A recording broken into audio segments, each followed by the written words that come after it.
you all hear me okay at the back? Everyone at the back, can you hear me okay? All right. Okay. Guys, first of all, thank you for making time and thank you for joining in.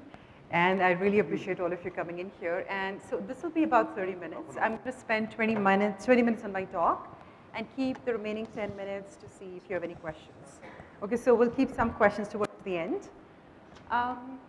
What I'm going to spend some time on is talk about the why, what, and how of building networks. And before I jump in, I want to know how many of you invest in building networks? Just show of hands would do. Maybe higher?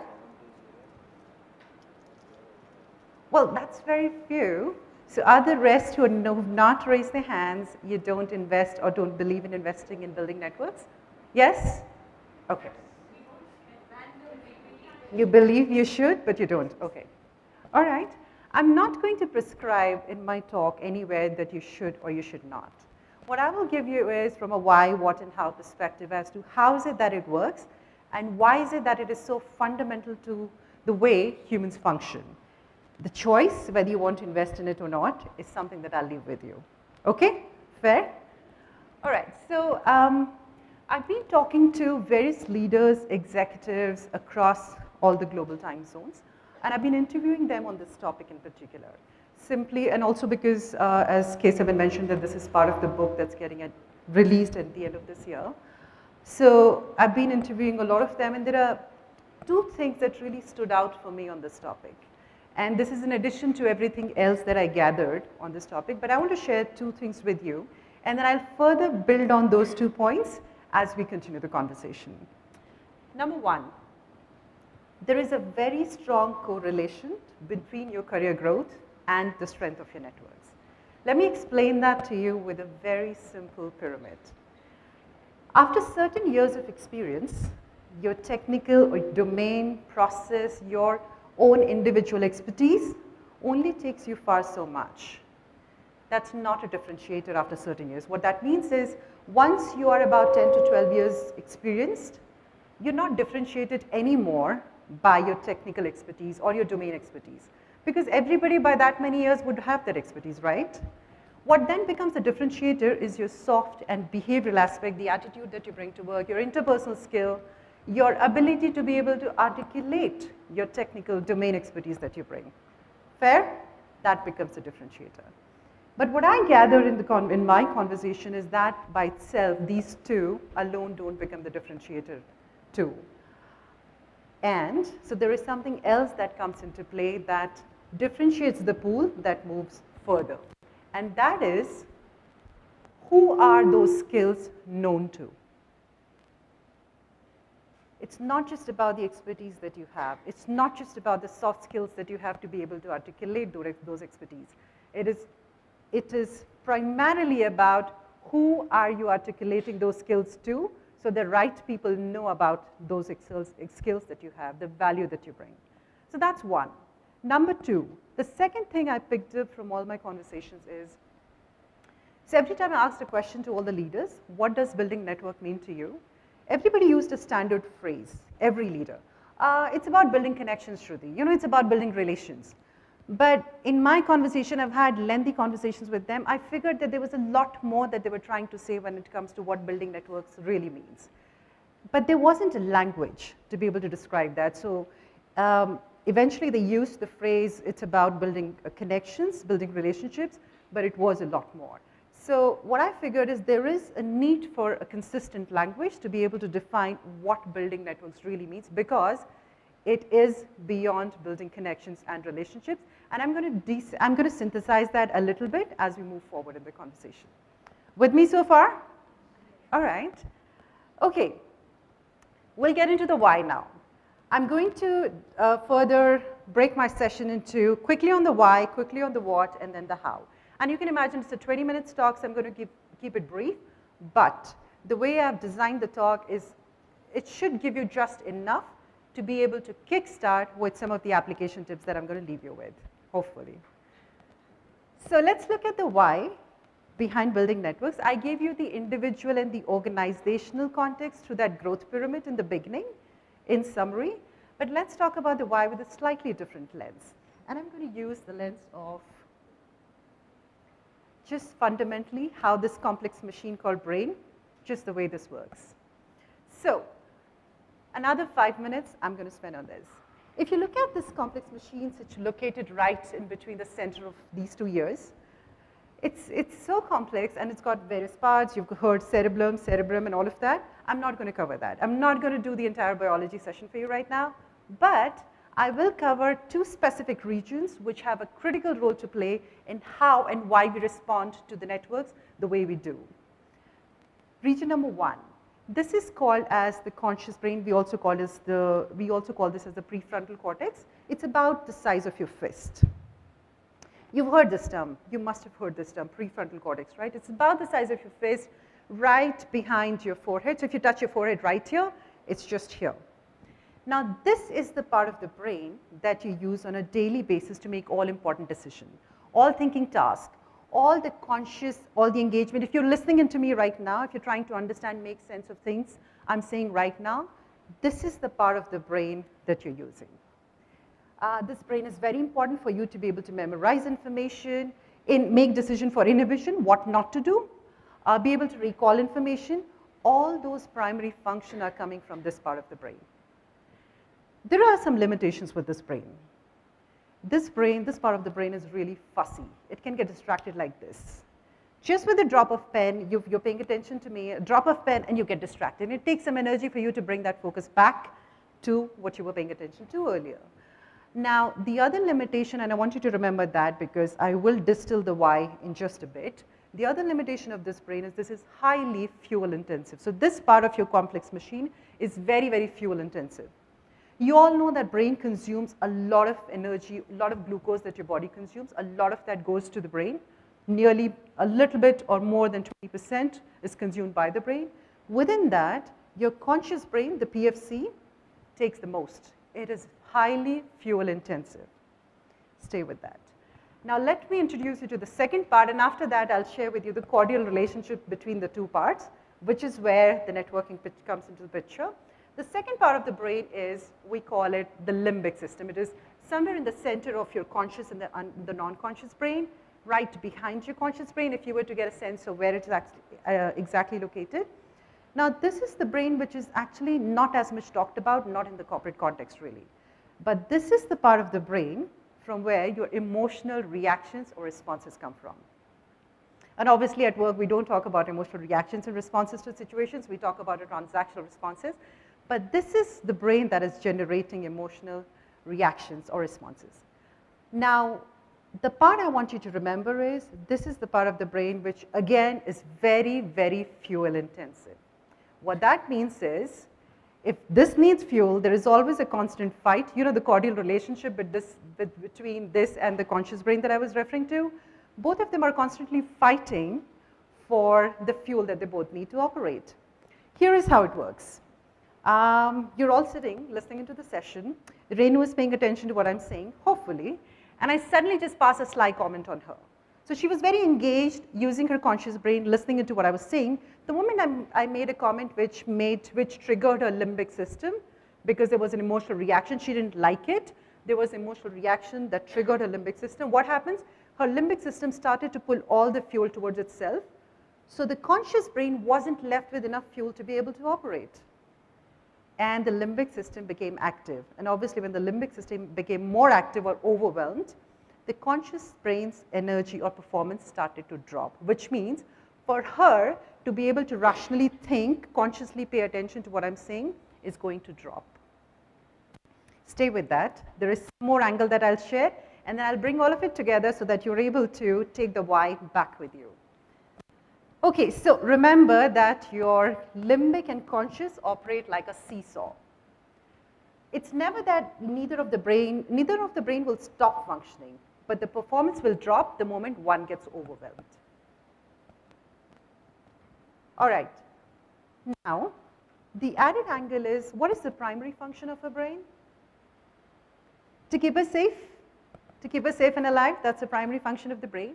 In order for the brain to be able to do that, our brain is constantly scanning the environment for threats, just about all the time. Every second, your brain scans the environment about 3 to 5 seconds. We don't even know that. It all happens very unconsciously.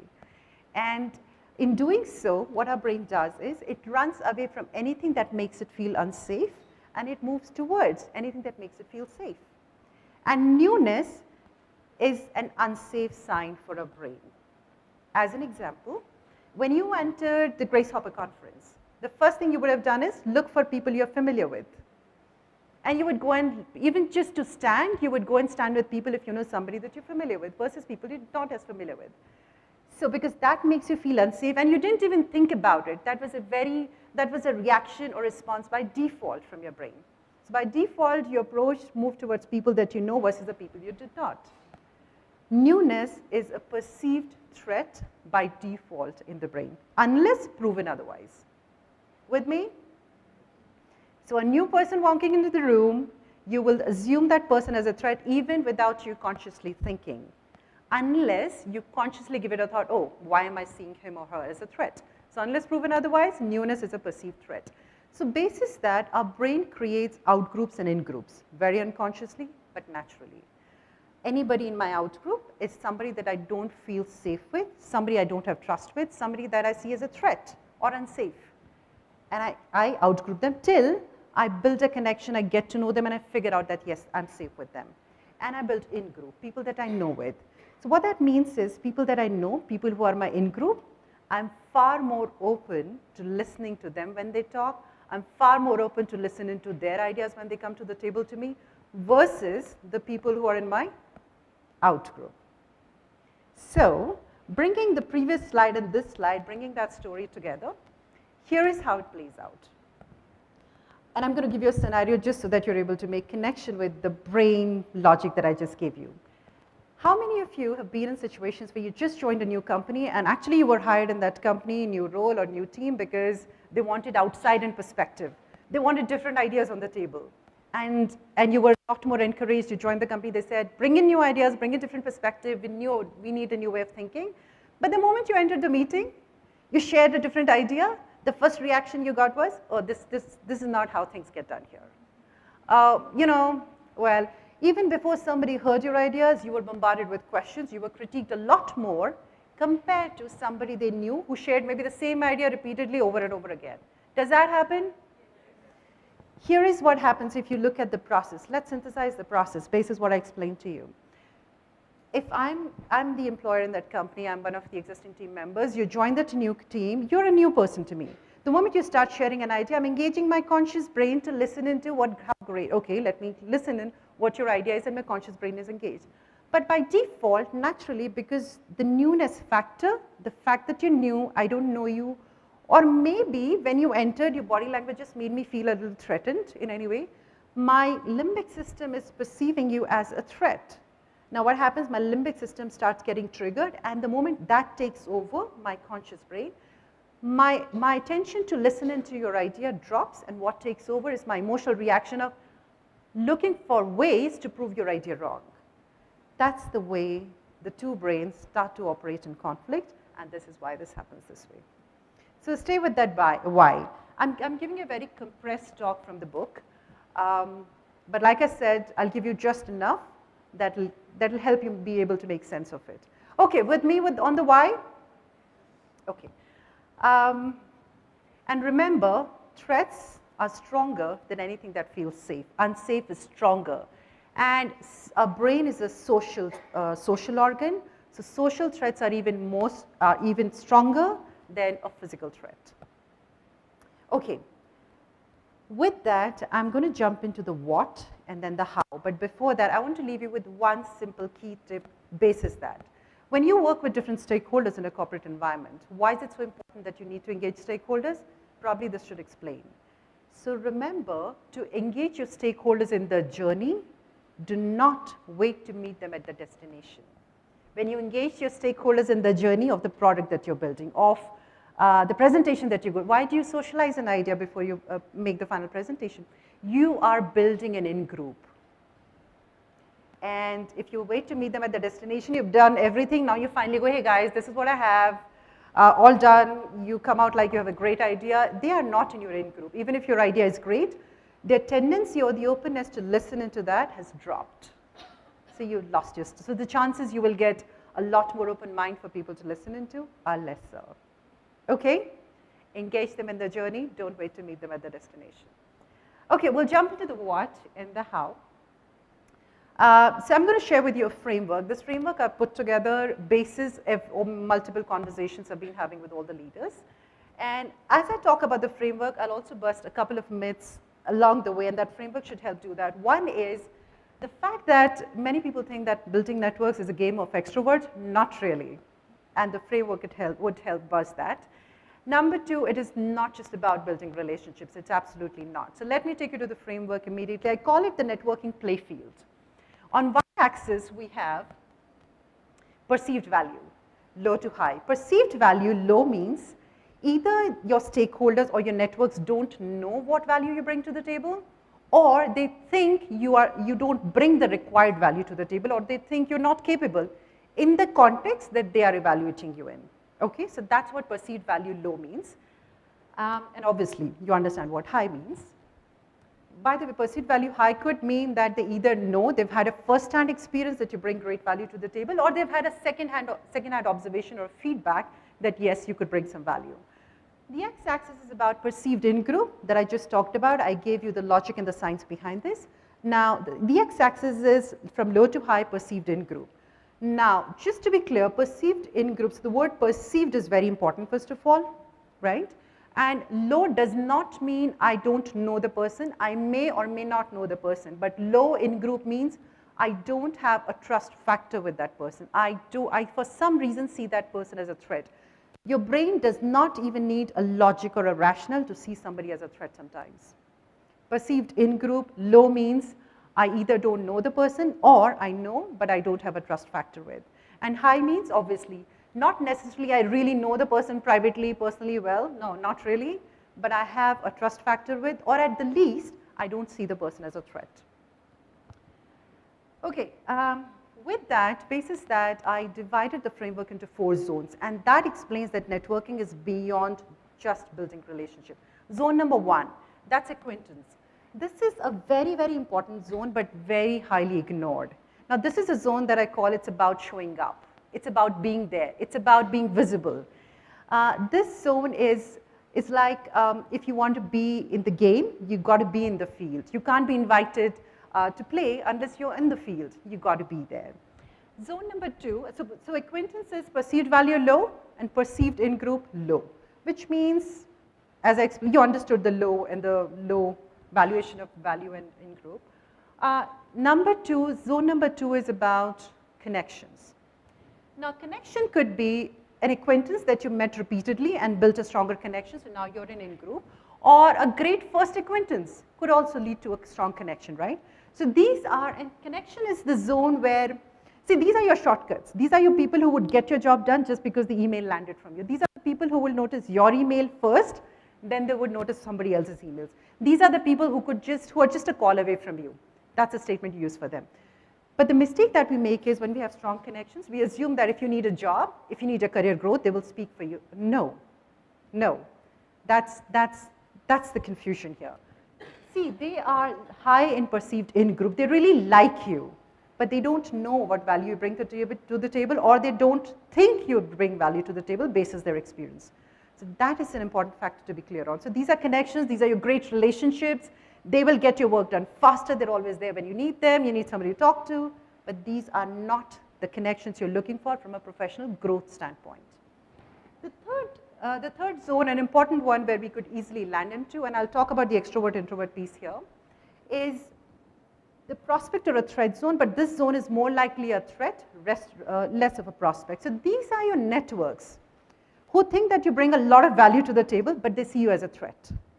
They are not going to recommend or put your name up for an opportunity because they see you as a competition. Or they've had a bad experience. Even if they know that you're very capable, they're not going to put your name up. They could be a prospect in some cases where some people are very rationalized in their approach. Oh, well, it's okay, I've not had a great experience first time, but maybe I know she's capable, I recommend her name. But the chances of this zone being a prospect are far leaner. The chances are it's more likely to be a threat. And by the way, so people who think that just being an extrovert is what building networks is all about and not introverts, well, extroverts can be great at connections. The fourth zone, which is about sponsorship, doesn't need anybody to be an extrovert or introvert. It doesn't make a difference. And sponsorship are the people. So eventually in the corporate environment, what you need to build are people who can be your sponsors. So what builds sponsors? Sponsorship is not about, or sponsors are not your networks who you need to meet repeatedly, who you need to have a great laugh with. These are people who know what value you bring to the table in the context that they are evaluating you in, and they see you as an in-group. Again, reminding you, they see you as an in-group means they at the least, don't see you as a threat. With me, everyone? People at the back? You hear me okay? So, and your meaningful career growth specific networks are here.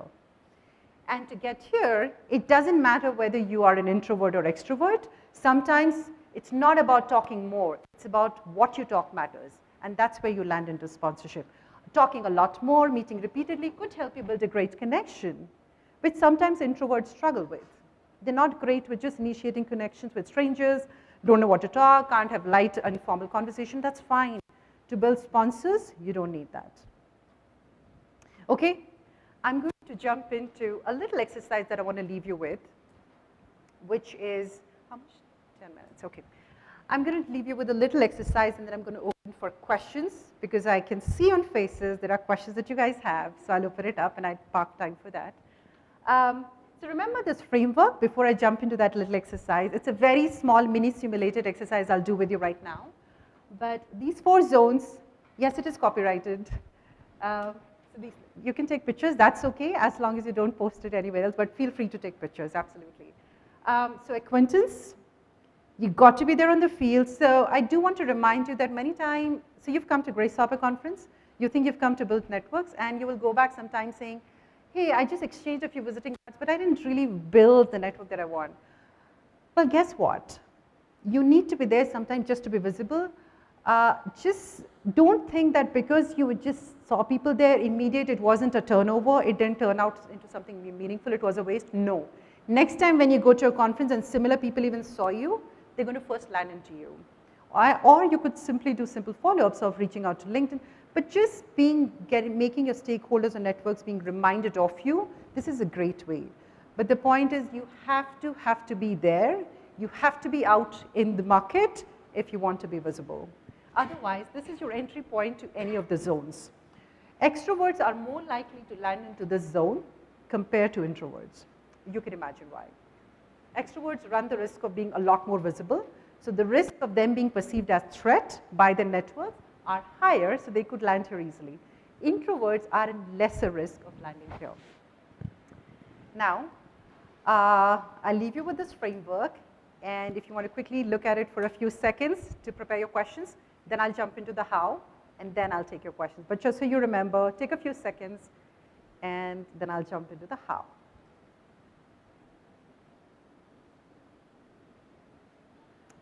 Okay, now the how. I want to do a little exercise with you, very little. Of course, I have a lot more detail in the book, but I wanted to still test this out and give you something back for application. What I'll do is I'll give you a 3-step. I'll make you follow 3 steps right now, a very mini simulated version. You could go back and apply the same steps in a more realistic scenario, which will take some time. But I'll do a very mini simulated version for you right now. I want you to think about your direct stakeholders that you work with. Think about just 3 direct stakeholders that you work with. Just make a mental note. This could be a direct manager, you direct a peer, a team member. It could be a direct customer, like an internal customer that you work with.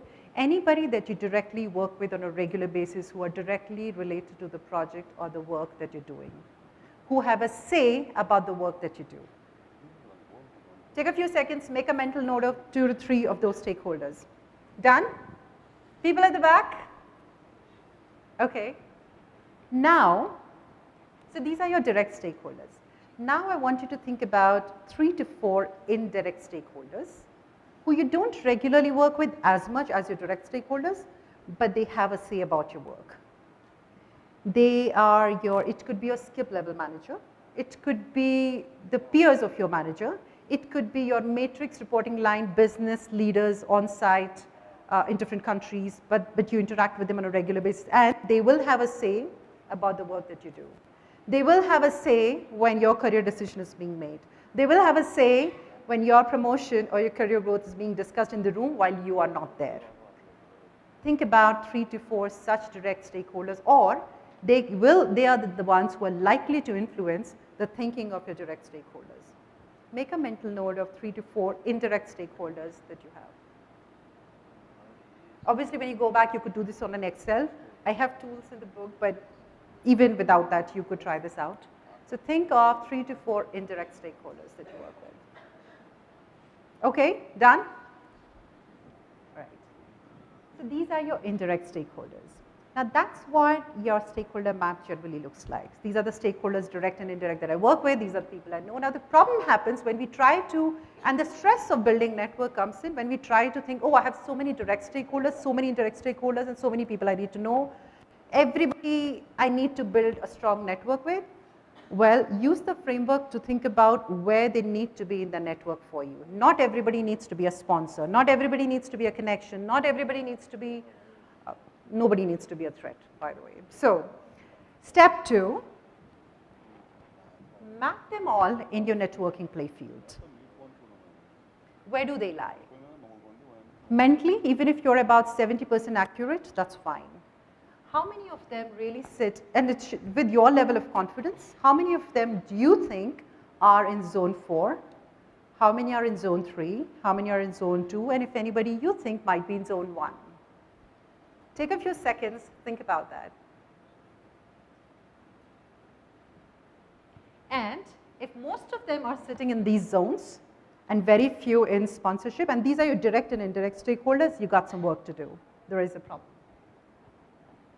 So the step 3 is, now when you look back at your direct and indirect stakeholders, go back and look at your Outlook calendars. How many times, how frequently, weekly, monthly, quarterly do they show up on your calendar? Are there public forums that you have on their calendar where they are? Do you show up in those forums? Do you make yourself visible in those forums by either asking a question, showing curiosity by engaging with them? Just look back, see where are you spending time? Are you spending time with those direct and indirect stakeholders at all? Do they show up on your Outlook calendar or not? Do this little exercise right now, and I want to take quick 2-3 seconds for you to think about what does your strength of network look like? These are the stakeholders who are making your career decisions while you're not there in the room. They need to know what value, they need to know you, and they need to know the value you bring to the table. Try this 3-step process, you will get to know what your strength is like today. Okay.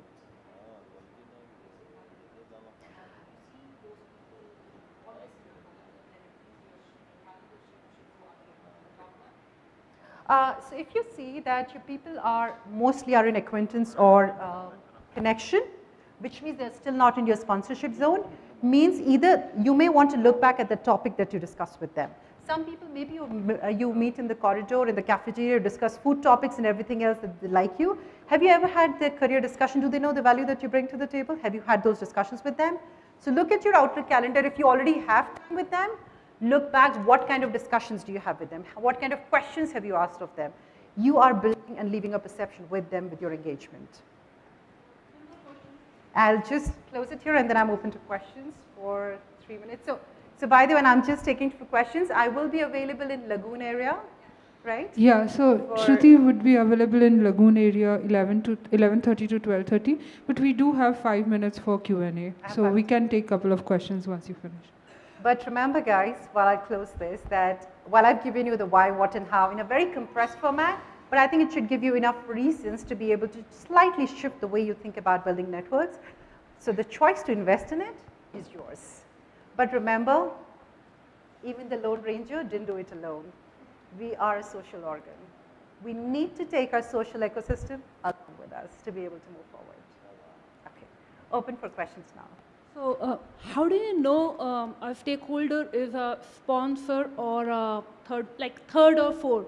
Because after a certain level, you don't know who is speaking about you what in that room. You might feel, in your own positivity, you might feel that, I think both of them are in my good connection, in the upper thing, but I can't perceive they are in the left side or the right side.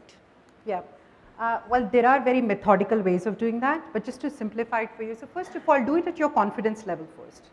You will get your own self-assessment. So many organizations run 360. It's one of the best tools to identify which land you with surprises. Oh, I thought people think I'm a strategic thinker, but actually the ability that stands out about me is that I'm a great, nice person because I'm very soft-spoken. And that ability subsides every other capability that I bring to the table because that shines out about me. So people just perceive me for that and just talk about that. So do your first assessment at your confidence level. Second is maybe through your talent teams or HR or just taking a little funding approval, you could try a 360 assessment. Even if you don't want to go through a formal 360 assessment route, one of the things I do with my stakeholders, I regularly check in for feedback directly in my one-on-ones. And it's absolutely okay. By the way, from a neuroscience perspective, when you reach out to people taking their feedback, it gives them a status high. So it's a good thing to do. Okay. Sorry, you want me to go back to the previous slide? Hi. I think they've removed the slide there. Sorry. But I can, yeah. Sorry, I have a question here. Okay.